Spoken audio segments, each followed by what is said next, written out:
If you own a business with a team and you're somehow working more hours today than when the business was half the size, this video will show you exactly why. Because right now, everything runs through you. Every decision finds its way back to your desk. You've got good people, but the moment something actually matters, everything pauses until you decide. It's why the phone comes to dinner.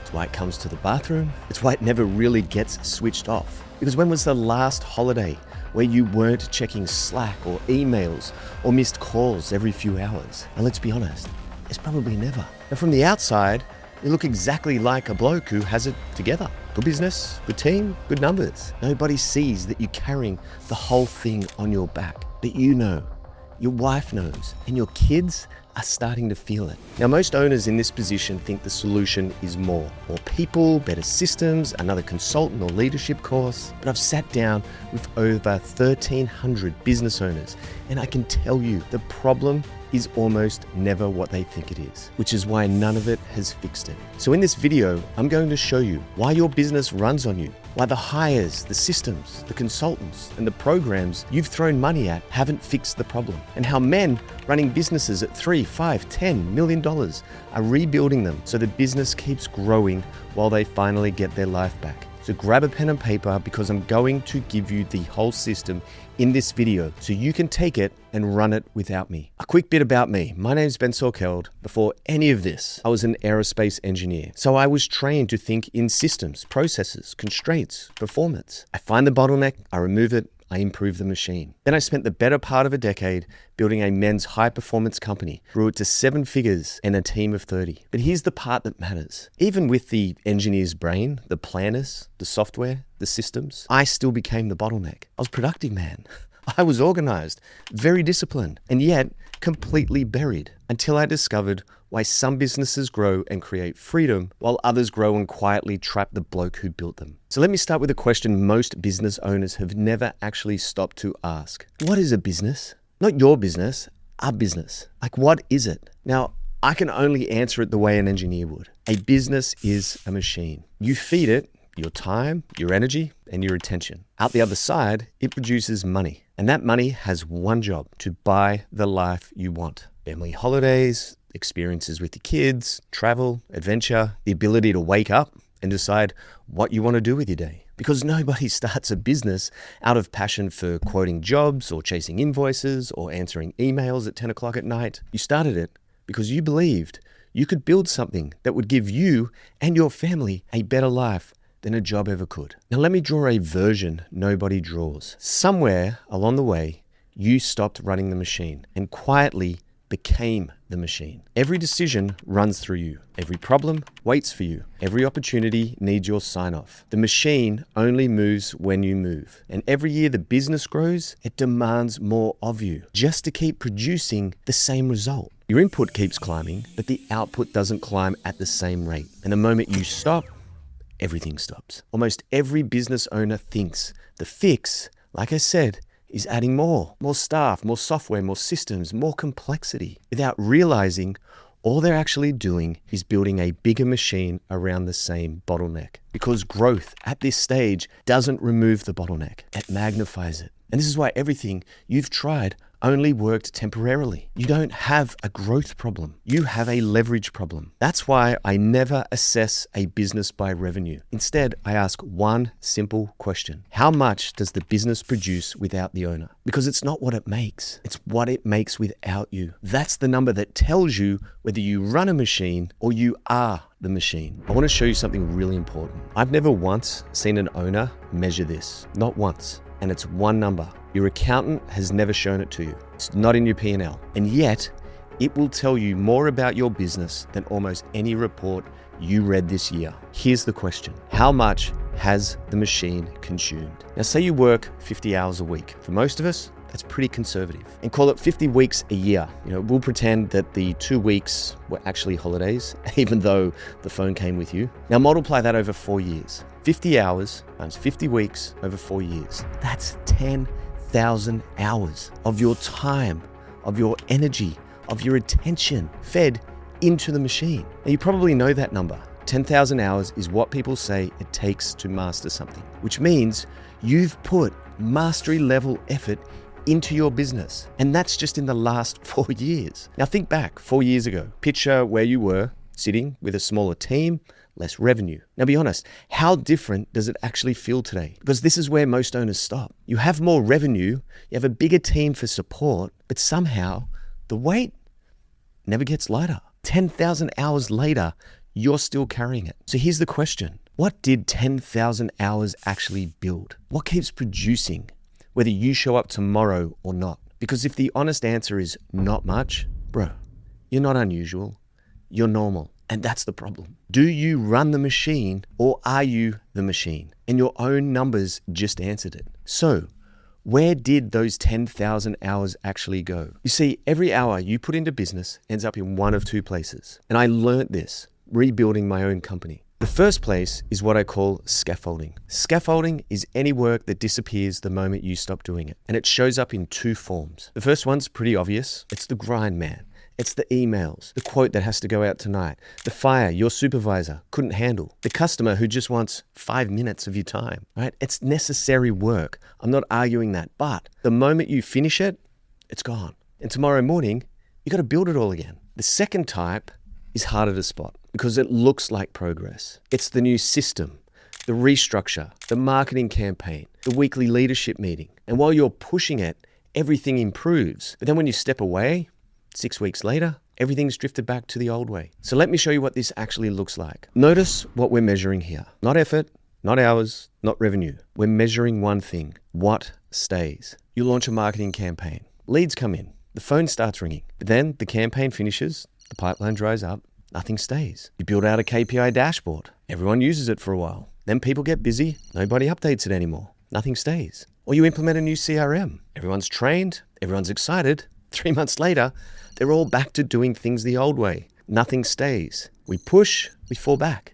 We push, we fall back. Every push costs you something. Your time, your energy, your attention. And every one of them feels like progress. But look where it finishes. Right back where you started. Now, I've sat across from men who've spent 5, 10, even 15 years repeating the same pattern, working incredibly hard, building almost nothing that stayed behind. Now, compare that to an asset. An asset is different. An asset is something you build once that keeps working long after you've stopped touching it. A pricing change that permanently improves profit. A piece of marketing that generates leads every month, whether you think about it or not. A supervisor who solves problems without walking into your office. That's an asset. Now watch what happens when you build like this. You install a simple quoting process your sales team can run without you. Now, every quote no longer needs your time. That stays. You build a simple onboarding process. Every new employee learns the same way, to the same standard, without needing you to personally teach them. That stays. You coach a supervisor until they consistently make decisions to your standard. Now they stop bringing you problems. They start bringing you solutions. 50 decisions a week that never reach your desk again. That stays. Notice what's happening. Every improvement becomes the foundation for the next improvement. Nothing falls away because you're no longer holding it together. The business is. Over here, you rebuild the same ground again and again and again. But over here, every improvement survives. Every improvement makes the next one easier. And this is the difference between a business that gets busier every year and one that gets better every year. Scaffolding consumes your effort. Assets store your effort. One disappears the moment you stop. The other keeps paying you back for years. Now go back to the 10,000 hours. What was the split? For most owners, it's about 95-5. 48 hours a week, keeping today alive. 2 hours trying to build tomorrow. But let's be honest, most weeks, those 2 hours never actually happen. So the real question is, why? Why does every hour default to scaffolding? You've tried to change it. That's what the restructure was. It's what hiring the ops manager was. They were supposed to become assets, but instead they became scaffolding because they still depended on you. And here's why this matters most. You don't choose scaffolding. The machine chooses it for you. So let me show you what's actually spinning inside your machine right now. I call this the stuck loop. And while I walk through it, I want you to be brutally honest with yourself. Because if you've been feeling stuck for years, you're going to recognize every part of this. Every week starts the same way. You build scaffolding, everything that keeps today alive. And while you're doing that, tomorrow never gets built. Meanwhile, the business keeps growing. Every new client, every new employee, every new moving part adds complexity. And complexity has to land somewhere. The business hasn't built the assets to absorb it. So it comes to one place, you. Not because your people aren't good enough, because the machine was never built to let them decide. So every decision, every approval, every difficult conversation queues up outside one office, yours. And a machine that moves at the speed of one man eventually stalls. And I know you've felt this. The business is bigger than it was 4 years ago, but somehow harder to grow. And all those extra hours have to come from somewhere. They come from you. The gym, your weekends, your hobbies, your mates, your marriage, your kids. And eventually, operating like that without any space changes something. It changes how you make decisions. You stop deciding from clarity and you start deciding from relief. You say yes just to get it off your desk. You sign off because you can't look at it a third time. You put off building the one thing that would actually fix it because today's problem is louder. I call it decision debt. And every relief decision creates another future problem. And guess where they land? That's right, right back here. And around it goes. Now look at what powers the whole thing. You, your time, your energy, your attention. Which is why working harder doesn't break this loop. It only feeds it. That's the machine you've built. Every year it needs more of you. And the life you promised yourself just gets pushed back another year. Now if that loop looks familiar, it should. I lived it. By the end, I had 30 people across the company and I was still the part everything ran through. I genuinely believed the answer was one more fix. Better people or better systems or another productivity tool. Yet every fix worked for a while. Then the loop would just pull me straight back in. Then I was diagnosed with cancer. And I'm not telling you that for sympathy. I'm telling you because it forced me to stop. For the first time in years, everything went quiet. And in that quiet, I saw the last few years for what they really were. Not much fun, not much adventure, always working, always thinking, always somewhere else. I wasn't living my life. I was managing it. And that's when I realized something. If the machine only works when I'm inside it, the machine is built wrong. So I rebuilt it, one asset at a time, until the business could run without me standing in the middle of it. Now, since then, I've helped dozens of other owners do the exact same thing. And here's what I've learned. Most men only see their business clearly when something forces them to stop. Mine took a cancer diagnosis, but yours, it only needs the next 10 minutes, brother. So let me show you the way out. I call this the freedom loop, and it starts with one change. Instead of everything going into scaffolding, some of those hours start building assets. So you start building assets, things that keep working when you walk away, and every asset you finish increases leverage. The machine produces more with less of you. The quoting runs, the supervisor decides, the team solves problems without waiting for you. Now you've got capacity, not because you're working harder, because the business is carrying more. Now growth compounds, not the kind that buries you though, the kind that stays, because every asset becomes the foundation for the next, which gives you back the thing you wanted in the first place. Time for the gym. Time for your kids, time for a holiday, time for a Wednesday afternoon surf, with nowhere else that you have to be. And a clear head makes better decisions, not reacting. You get to plan, you get to build, you get to choose the next asset, which creates even more leverage. And around it goes. It's the same machine, man. It's just different fuel. It's not you anymore. It's what you've actually built. And as you see, the input is less of you every year, and the output pays for the life you started the business for. This isn't theory. I've helped men make this exact shift, and Matt's one of them. He runs a logging and haulage company. When he started with me, dude, this guy hadn't taken a family holiday in 5 years. This year, he took his family to Thailand for 10 days, and he told me he had 3 phone calls the whole trip, and the business kept running. And before I mention numbers, I want to be really clear here. I'm not promising insane revenue growth. There's plenty of fake gurus out there who'll do that. We build the machine. The numbers are simply a byproduct. Like David, who's been running his company for 18 years. This June, after rebuilding the way I'm about to show you, did his biggest month in the company's history. 18 years. Best month ever. More than double the same month a year earlier. So the obvious question is, how do you actually make that switch? Because I get it. You can't stop the business for the next 6 months while you try and rebuild it. Fortunately, you don't have to. There are only 3 things that move a man from the stuck loop to the freedom loop. And remember, the machine chooses scaffolding for you. So the solution can't rely on motivation. It has to be built into the machine. That's exactly what these three things do. The first is the roadmap. I get it. You've planned before. The strategy day, the annual goals, the spreadsheet. But by March, life happens, plan disappears. Not because you lack discipline, because a plan doesn't make decisions. You do, every single day. And the roadmap is different. It's a filter. Every decision runs through it.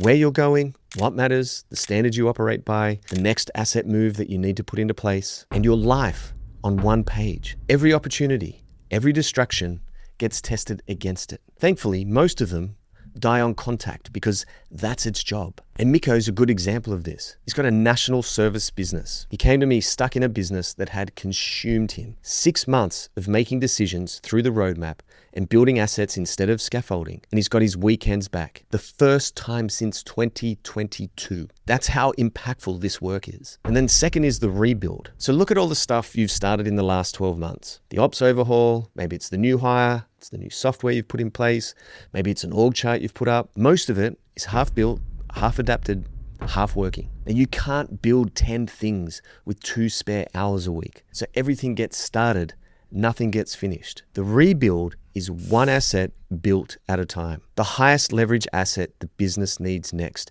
built over 8 weeks until it runs without you. Then you do the next one. 6 assets a year, every year. That's how the machine changes, not through more effort, through finished assets. So remember these graphs? You're simply swapping this for this. And Todd's a great example of this. $3 million signage business.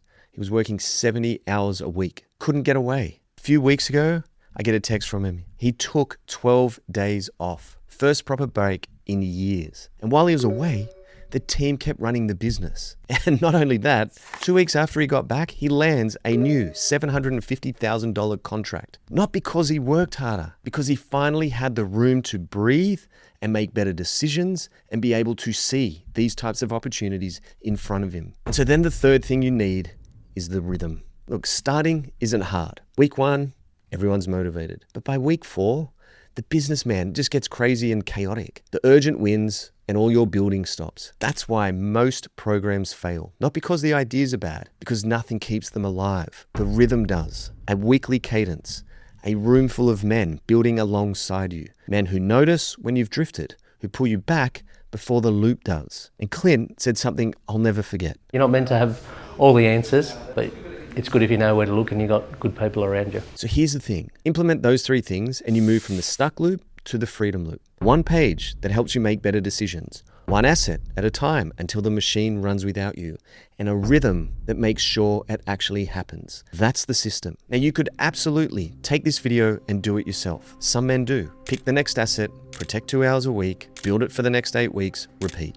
Everything you need is in this video. But I'll leave you with something. One of my members said to me, when I asked him, why did you join? And he said, I could probably figure it out on my own.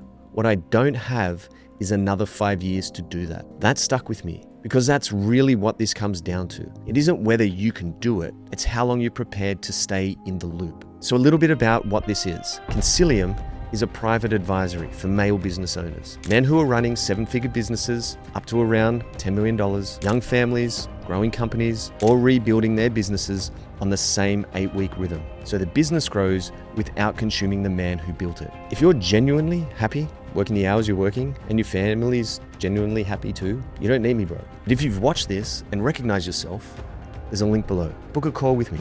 Not a salesperson, not a closer, with me. We'll look at your business together. We'll find the loop. We'll identify the constraint and we'll work out what your first asset should be. You'll leave knowing exactly what the next 8 weeks should look like, whether we work together or not. And if I don't think I can help you, I'll just tell you. So before you leave, think about your next 10,000 hours. The last 10,000, built the machine you have today. The next 10,000, start tomorrow. The only question is, which loop are they going into? I'll see you on the call.